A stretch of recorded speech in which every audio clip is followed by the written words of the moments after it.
Hello viewers, welcome to my channel. আবার নিয়ে আসলাম আপনার জন্য নতুন আরেকটি ভিডিও।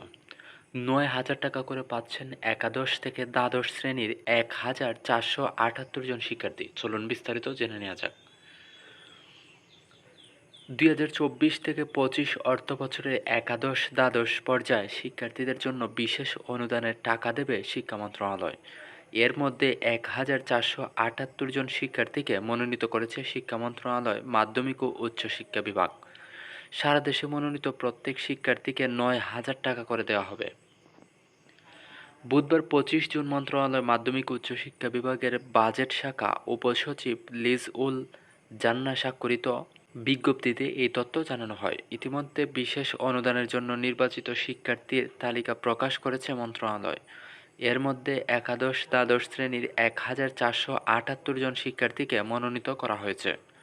মোবাইলে আর্থিক সেবাদাতা প্রতিষ্ঠান নগদের মাধ্যমে এই টাকা সরাসরি শিক্ষার্থীদের কাছে পৌঁছে দেওয়া হবে।